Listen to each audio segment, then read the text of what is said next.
a prominent man in the area. Looking directly on this corner of the building, notice on the first floor there's one window, second floor 2, third 3, 4, 4, 5, 5. Not uncommon in early day Helena for buildings to have corner windows, sometimes even a balcony.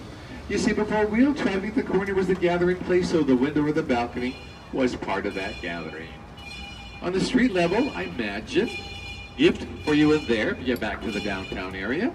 We're going to be driving right up to the walking mall. Many historic sites on the walking mall itself. If you have the time and interest, I suggest you come back later and take a walk through the walking mall. Coming up on the right, on a brick pillar of a building, you'll see a bronze plaque that talks about the history of the building itself. You'll see lots of those in the downtown area.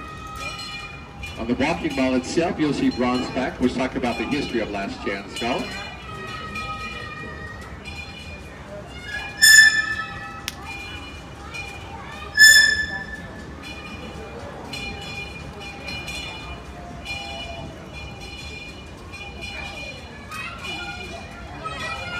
There's a building coming up on the left. I want to see if you can find this on the side of the building. Building's on the corner. It's made of rose granite. On what is known as the first floor level, you'll see 2 large windows. Archways over the tops of the 2 windows. At the top of the 2 windows, in between the archways, is a circle. Inside the circle is the thumbprint of the owner of the building. I guess it's a replica of his thumbprint. I hope he wasn't that large.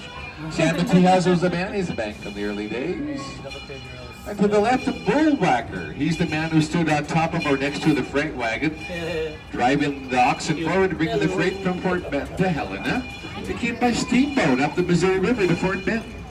Then by stagecoach or 20-mule T-wagon up the Benton Road to Helena.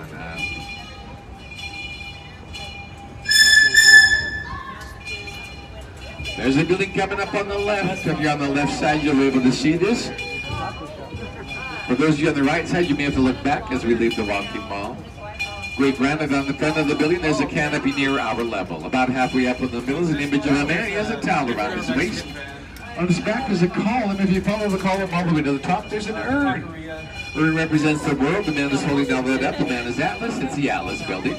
Was built by an insurance agent. He wanted the facade of the building to show the strength of his company.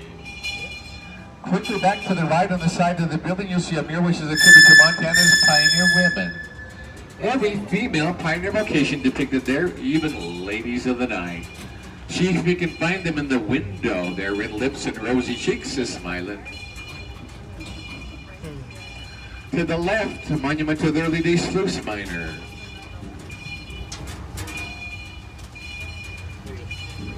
Back to the right, Birds and Beasley's, another place in the downtown area you can get a free gift. There's Sandy hustling.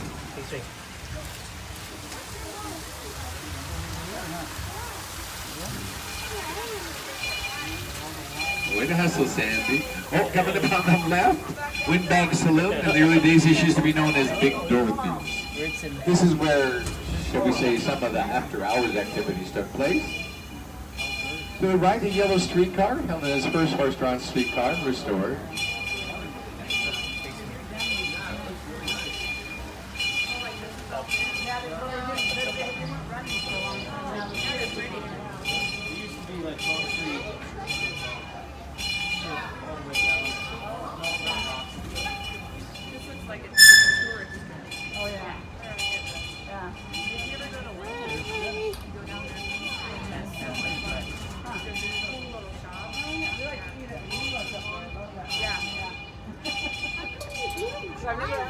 Building coming up on the right as we come by. I want to see if you can see this about the building itself. It's on the corner. The original building is wood. The columns are painted black. Notice that as you come by. The red brick on the right side has been added to that. The original building, the wood part, columns are black. Look down the side. You'll see how long, 20 by 134 feet. The reason for its odd shape, remember we talked about buildings being built on gold claims? Size and shape of that building is the exact size and shape of a gold claim.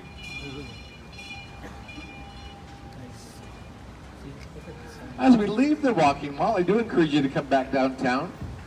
Visit some of those businesses, particularly claim your free gifts. We appreciate the partnership we have with the downtown merchants offering those.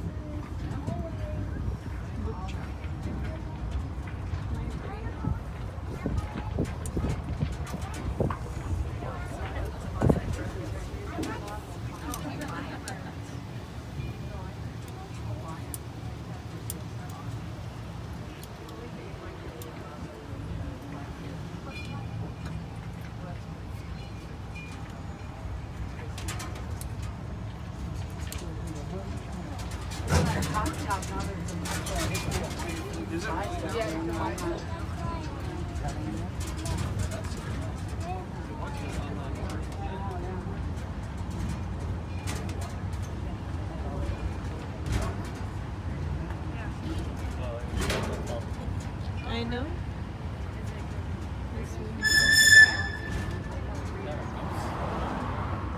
Looks nice. Coming up on the ride, Pioneer cabin built in 1864, first modern cabin off the Gulch. Considered modern because it had a full-length window in the front and a wood floor. Still to the right, red brick area called Reeder's Alley, built by Lewis Reeder, a brick mason who came here from Philadelphia. This area housed the gold miner in the winter time. In the summertime, the gold miner lived right down on the Gulch. Protect the rights to his claim.